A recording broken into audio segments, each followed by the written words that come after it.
Hola a todos, soy Francisco Navarro, médico internista en el Hospital Costa del Sol, en Marbella. Y en la sesión de hoy vamos a ver evidencias en COVID-19 con hidroxicloroquina. Vamos a repasar 3 artículos que han tenido una fecha de publicación reciente y que en las últimas semanas han generado controversias en el manejo de los pacientes COVID-19. Para contextualizar la sesión, la enfermedad por coronavirus o COVID-19 está producida por el coronavirus SARS-CoV-2. Los primeros casos de la enfermedad comenzaron a darse en la ciudad de Wuhan, en China, en diciembre de 2019, teniendo una rápida expansión al resto de las ciudades del mundo en muy poco tiempo. La OMS declara la pandemia el 11 de marzo de 2020. Debido al alto número de personas infectadas y a la severidad de la neumonía producida en muchos de ellos, se hace de especial importancia el inicio de tratamiento de los pacientes. Por ello, empiezan a emplearse fármacos antivirales como el Remdesivir, la ribavirina, el lopinavir potenciado con ritonavir, y esto es así debido a estudios in vitro que se llevan a cabo y a experiencias pasadas con otros coronavirus como el SARS y el MERS. También desde el inicio, la hidroxicloroquina y la cloroquina se postulan con un papel prominente en la lista de los fármacos debido a una presunta actividad antiviral que se observa en estudios in vitro y también a estudios observacionales y ensayos clínicos que se llevan a cabo en población pequeña con estos fármacos.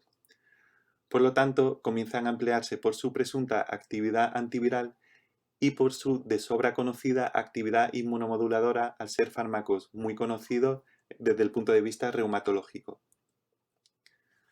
Por lo tanto, las recomendaciones de hidroxicloroquina o la cloroquina para el SARS-CoV-2, aunque quede fuera de ficha técnica, empiezan a incorporarse a las guías de práctica clínica nacionales de distintos países y también se van incorporando a las distintas guías locales hospitalarias.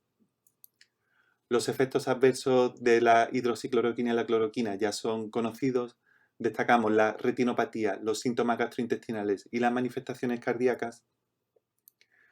Comentaros que la hidroxicloroquina es conocido que tiene una menor toxicidad que la cloroquina y que parece ser 3 veces más potente en el SARS-CoV-2 que la cloroquina. Y esto, aunque suene a conclusión, creo que debe ser una premisa que nos acompañe en el resto de la presentación. Y es que no existen aún ensayos clínicos bien diseñados, aleatorizados, con enmascaramiento, que evalúen la eficacia y la seguridad del empleo de la hidroxicloroquina en la COVID-19. Como habéis podido ver, en los últimos meses mucho se está publicando acerca de la hidroxicloroquina, tanto en la prensa como en la literatura médica. La OMS, en el portal de Internet y en el apartado de información al público, declara lo siguiente acerca de la hidroxicloroquina. Hasta el momento no se ha demostrado que la hidroxicloroquina ni ningún otro fármaco puedan curar o prevenir la COVID-19. El uso indebido de la hidroxicloroquina puede provocar graves efectos secundarios y problemas de salud e incluso causar la muerte. También distintas personalidades, algunas de ellas con fuertes influencias sobre la población, se han manifestado también acerca de los beneficios o los riesgos de la hidroxicloroquina en la COVID-19. Incluso hay personalidades que han cambiado su opinión en muy poco tiempo. Este es el primer estudio que vamos a desarrollar, que fue publicado en el British Medical Journal el 14 de mayo de 2020. Se trata de un ensayo clínico multicéntrico, abierto, aleatorizado y sin placebo, que busca evaluar la eficacia y la seguridad de la hidroxicloroquina en los pacientes adultos con COVID-19. Participan en el estudio 16 centros repartidos en 3 provincias de China, y comentaros que el estudio tuvo un cierre precoz debido a 2 motivos fundamentales. Primero, la disminución significativa en el número de nuevas infecciones que se observaron en China, y segundo, porque los autores consideraron que sus resultados eran de especial importancia acerca de dar recomendaciones de hidroxicloroquina en COVID-19. Los pacientes fueron repartidos en 2 brazos de estudio. Por un lado tenemos el grupo de tratamiento y por otro lado el grupo control. El grupo de tratamiento recibió tratamiento estándar según las guías nacionales en China junto con hidroxicloroquina y el grupo control solo tratamiento estándar. La hidroxicloroquina se empezó a emplear en las primeras 24 horas tras la aleatorización, con una dosis de carga de 1200 miligramos al día durante 3 días y una dosis de mantenimiento de 800 miligramos al día con 2 semanas de duración para los pacientes con enfermedad leve moderada o 3 semanas para los pacientes con enfermedad grave. Se definió como la enfermedad grave a aquellos pacientes que tenían una neumonía bilateral y además en la pulsiometría menor de 94% para la saturación basal de oxígeno o que presentaran una PAFI menor o igual a 300. Se llevó a cabo un muestreo aleatorio estratificado para la conformación de los dos brazos del estudio, estratificado según la enfermedad de la enfermedad y también con una asignación aleatoria en cada estrato de 1 a 1, para asegurar una distribución homogénea en cada brazo del estudio. No se realizó enmascaramiento. Los criterios de inclusión fueron tener una edad superior a 18 años, la infección por SARS-CoV-2 confirmada con PCR, firmar el consentimiento informado y además no había obligatoriedad de demostrar la neumonía en el TAC torácico. Como criterio de exclusión, ser menor de 18 años, ciertas comorbilidades y enfermedades previas como neoplasia, enfermedades cardíacas, enfermedades hepáticas, renales, metabólicas, la no posibilidad de dar medicación oral, la situación de embarazo o lactancia, la alergia conocida a hidroxicloroquina, la incapacidad para la colaboración en el estudio y la enfermedad hepática grave y la enfermedad renal grave. A cada paciente se le realizó una PCR en el screening de la enfermedad y posteriormente hasta el día 28 de finalización del estudio en una serie de visitas programadas. También para cada paciente se recogieron una serie de datos clínicos y de laboratorios y además se llevó a cabo el TAC torácico en el screening de la enfermedad y a la finalización del tratamiento, como hemos comentado, para el día 14 en la enfermedad leve moderada y en el día 21 para los pacientes con enfermedad grave. Los objetivos primarios del estudio fueron evaluar la conversión negativa de la PCR en SARS-CoV-2 a los 28 días y si los pacientes con enfermedad grave tenían mejoría clínica antes de los 28 días. Los objetivos secundarios fueron evaluar los efectos adversos, la mejoría de los síntomas dentro de los primeros 28 días definido como la producción de la defervescencia, si había mejoría de los síntomas respiratorios o normalización de la pulsiometría y también evaluar la progresión de la enfermedad, todas las causas de mortalidad, la evolución de marcadores analíticos y de las lesiones radiológicas. Debido al cierre precoz que tuvo el estudio, los objetivos marcados con las aspas no fueron finalmente evaluados. De los 191 pacientes hospitalizados en el tiempo del estudio, no cumplían criterios de inclusión 41. Por lo tanto, fueron 150 pacientes los aleatorizados en los dos brazos del estudio, 75 para el grupo de tratamiento y 75 para el grupo control. Del grupo de tratamiento, finalmente 6 salieron y fueron al grupo control por dos motivos fundamentales. 3 de ellos no firmaron el consentimiento informado y otros 3 se negaron a la toma de hidroxicloroquina. Y en el grupo control, un paciente pasó al grupo de tratamiento con hidroxicloroquina por progresión de la enfermedad. Por lo tanto, los grupos quedan conformados con 70 pacientes para el grupo de tratamiento con hidroxicloroquina y 80 pacientes para el grupo control. Las características globales del estudio fueron los siguientes. Predominaba ligeramente el sexo masculino y tuvieron una edad media de 46 años. El tiempo transcurrido desde el inicio de los síntomas hasta la aleatorización y por lo tanto hasta el inicio de la hidroxicloroquina fue de 16 días. El 60% de los pacientes estaba ya con tratamiento previo, con los antivirales que ahí os señalo. La práctica totalidad de los pacientes tenían una enfermedad leve moderada. Vemos de los 150 pacientes que conforman el estudio, 146. La presentación de comorbilidades fue en general baja. Y en la siguiente tabla vemos cómo los tratamientos concomitantes tras la aleatorización fueron homogéneas tanto en el grupo de tratamiento como en el grupo control.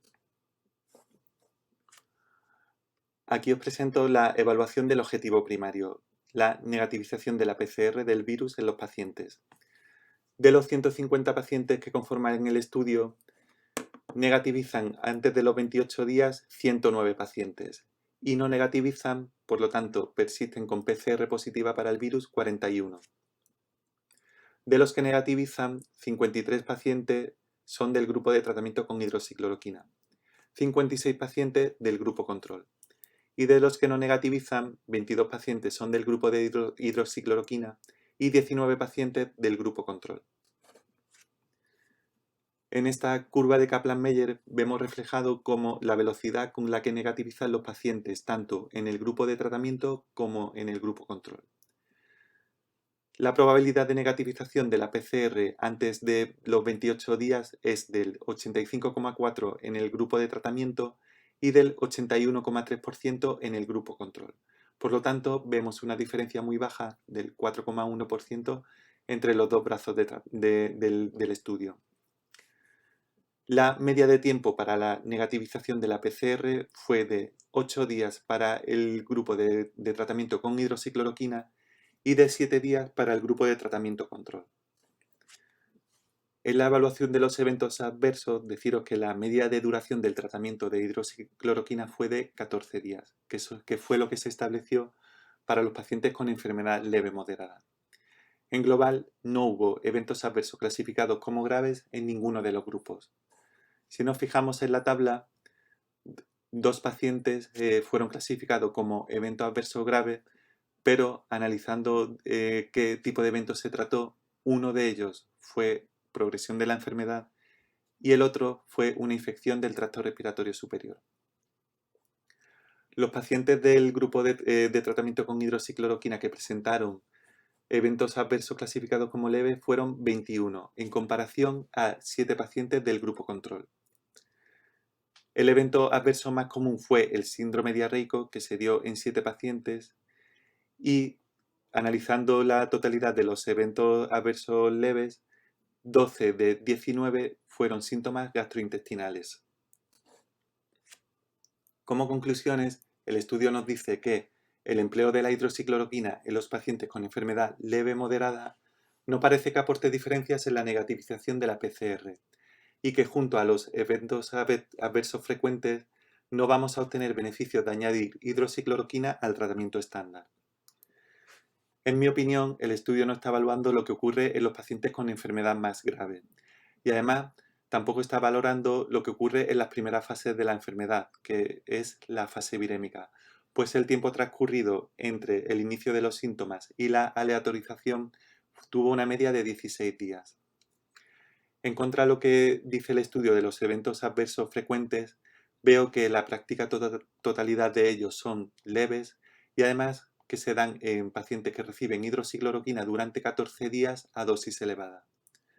Por lo tanto, mi conclusión puede ser que no parece que la hidroxicloroquina aporte beneficio para el aclaramiento del virus en los pacientes leves en las fases avanzadas de la enfermedad.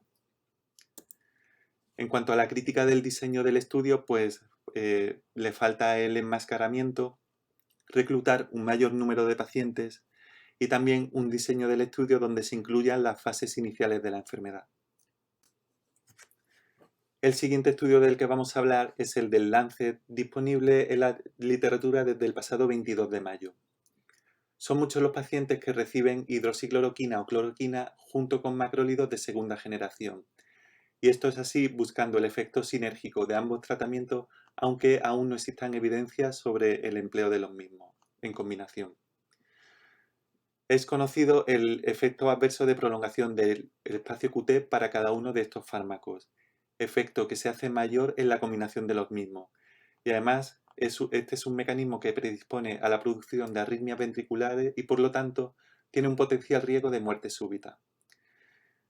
Los objetivos del estudio son los siguientes. Como objetivo primario, analizar la asociación de la hidroxicloroquina y de la cloroquina y las combinaciones con macrólidos con la muerte hospitalaria. Y como objetivo secundario, evaluar la aparición de arritmias ventriculares significativas de nuevo y evaluar la progresión hacia el uso de la ventilación mecánica y la estancia en días de unidades de intensivo para cada uno de los grupos de tratamiento.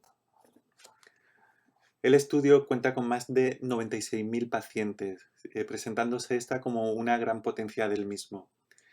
Participan 671 centros hospitalarios repartidos en 6 continentes, siendo el que recluta mayor número de pacientes Norteamérica, con el 65,9%, seguido por Europa con el 17,3%, y entre ambos suman el 83%.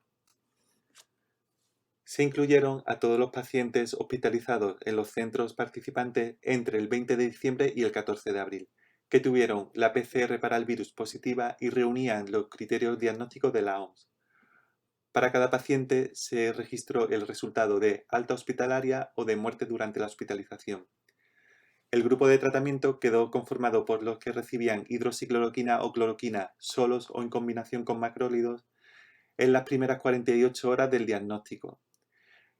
Quedaron excluidos del estudio los que comenzaron con estos fármacos pasadas las 48 horas del diagnóstico, también los que estaban graves con ventilación mecánica y los que estaban recibiendo Remdesivir. Quedaron conformados los 4 grupos de tratamiento y el resto de los participantes conformaron el grupo control. De los 98.200 pacientes hospitalizados, fueron 96.000 pacientes los que cumplieron los criterios de inclusión. 14.800 conformaron los distintos grupos de tratamiento y 81.000 pacientes el grupo control. Para cada paciente se registró una serie de datos demográficos como la edad, el sexo, la etnia, el IMC. Se vieron las comorbilidades atendiendo a si padecían enfermedades cardiovasculares, si eran fumadores o son exfumadores, la hipertensión arterial, diabetes, dilipemia, EPOC, cualquier estado de inmunosupresión. También si estaban recibiendo medicación con IECAS, ARA2 y estatina, cuál fue el inicio de la hidroxicloroquina o de la cloroquina y de los macrólidos, y también para los pacientes con gravedad los índices Q-SOFA y la saturación parcial de oxígeno. Los resultados en cuanto a las características generales de los pacientes participantes fueron los siguientes. Había un ligero predominio del sexo masculino, la edad media de los pacientes fue de casi 54 años. Las comorbilidades más frecuentes fueron dislipemia, seguida de hipertensión arterial, diabetes, EPOC y los estados de inmunosupresión. Fumadores activos eran casi el 10%, exfumadores 17%, y los pacientes que ahí os presento pues tenían también antecedentes de enfermedad coronaria, insuficiencia cardíaca y arritmia. La estancia media hospitalaria fue de 9,1 días, la mortalidad hospitalaria global del 11,1% y el 40% estaban recibiendo tratamiento antiviral, siendo el más frecuente el lopinavir potenciado con ritonavir, seguido de ribavirina.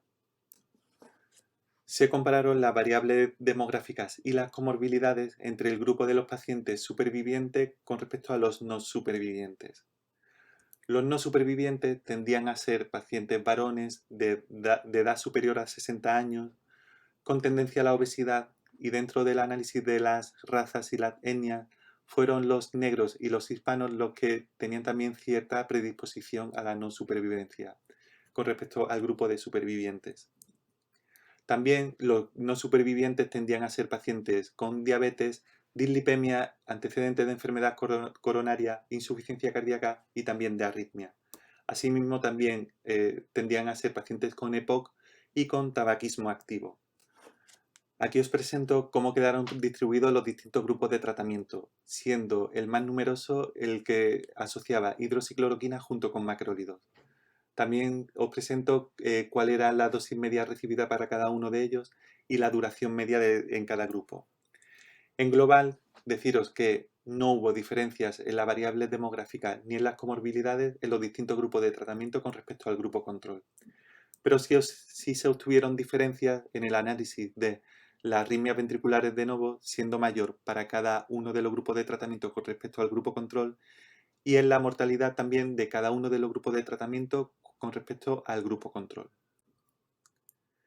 En el análisis multivariante se asoció con un aumento del riesgo de mortalidad cada una de las variables que a continuación os muestro. Por un lado, la edad avanzada, la tendencia a la obesidad, las razas blancas y hispanas, los antecedentes de enfermedad coronaria, insuficiencia cardíaca, de arritmia, también las comorbilidades de diabetes, hipertensión, hipercolesterolemia, el tabaquismo y el EPOC, y se asociaron con cierto efecto protector el sexo femenino, el empleo de IECAS y de estatinas.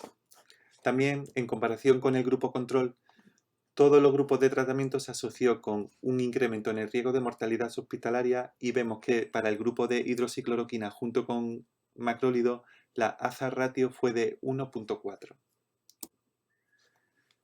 La enfermedad arterial coronaria, la insuficiencia cardíaca congestiva y los antecedentes de arritmia y de EPOC se asociaron independientemente con un mayor riesgo de arritmias ventriculares de nuevo durante la hospitalización. En comparación con el grupo control, cada uno de los grupos de tratamiento se asoció fuertemente con un aumento del riesgo de padecer una arritmia ventricular de nuevo durante la hospitalización, destacando el grupo de tratamiento de hidroxicloroquina junto con macrólido, en el que vemos una hazard ratio de 5.1. Como os he comentado en la introducción de este segundo artículo, la hidroxicloroquina o la cloroquina solas o en combinación con macrólido se nos presentan como un potencial tratamiento para los pacientes con la COVID-19 por su presunta actividad antiviral y su conocida actividad inmunomoduladora. Es conocida la prolongación del espacio QT que estos fármacos pueden provocar y por lo tanto el potencial riesgo de arritmias ventriculares. El estudio concluye que para cada uno de los grupos de tratamiento existe una asociación con un mayor riesgo de aparición de arritmias ventriculares y un mayor riesgo de muerte hospitalaria. Y por lo tanto concluyen que no se obtiene beneficio de su empleo solas o en combinación en las fases tempranas de la enfermedad. Como conclusiones, deciros que, en mi opinión, el estudio no fue diseñado para analizar lo que ocurre en el espacio QT de los pacientes. Y además que los resultados hay que tomarlos con cautela, pues se pueden estar incurriendo en dos tipos de sesgo. Por un lado, puede existir un sesgo metodológico, pues no se siguió ningún protocolo para el empleo de la hidroxicloroquina o la cloroquina o la combinación con los macrólidos en los pacientes. Y por lo tanto, unos pacientes podrían estar recibiendo unas dosis distintas a otros y también con un tiempo de duración distinto a otros. Y también se puede estar incurriendo en un sesgo de selección, pues los pacientes más graves también estaban recibiendo hidroxicloroquina o cloroquina y la combinación. Y además los datos no fueron ajustados a la gravedad del paciente.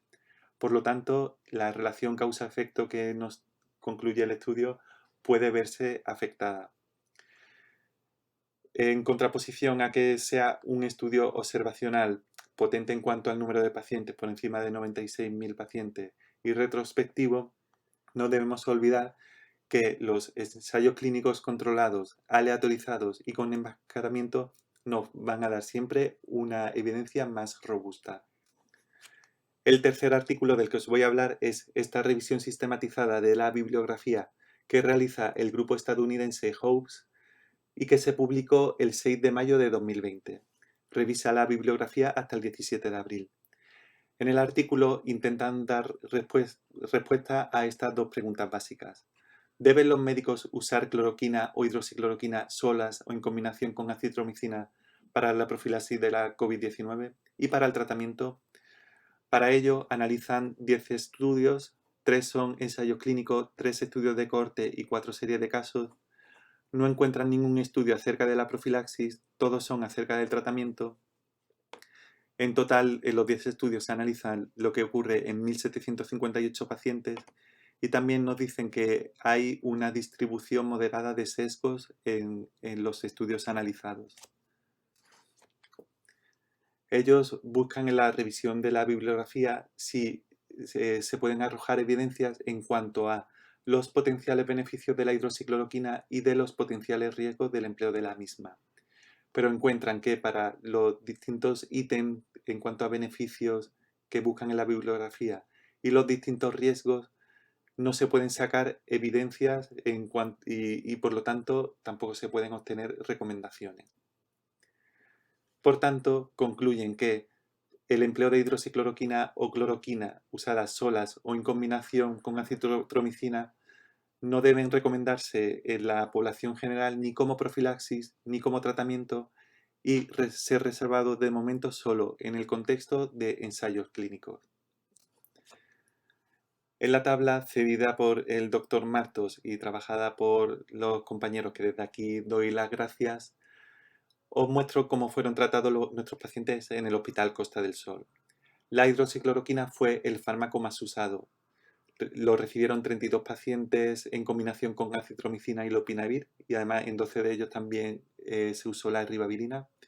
26 pacientes en combinación con lopinavir potenciado con ritonavir y 25 pacientes en combinación con acitromicina. La mediana de duración de hidroxicloroquina fue de 8 días y en global podemos decir que no se produjeron arritmias significativas en nuestros pacientes. Como conclusiones de la sesión, pues deciros que estamos ante una necesidad de tratamiento de pacientes, ante la situación de pandemia y de la gravedad de la neumonía producida en muchos de ellos. La hidroxicloroquina y la cloroquina se nos presentan con potenciales fármacos para la COVID-19 por su presunta actividad antiviral y su conocida actividad inmunomoduladora.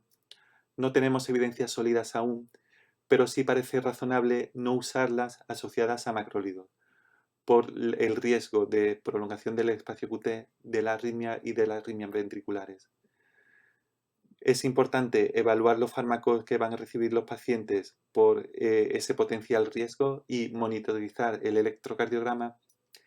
Y concluyo con esta premisa que abrí la sesión, y es que no existen aún ensayos clínicos bien diseñados, aleatorizados, con enmascaramiento, que evalúen la eficacia y la seguridad del empleo de la hidroxicloroquina en la COVID-19. Muchas gracias a todos.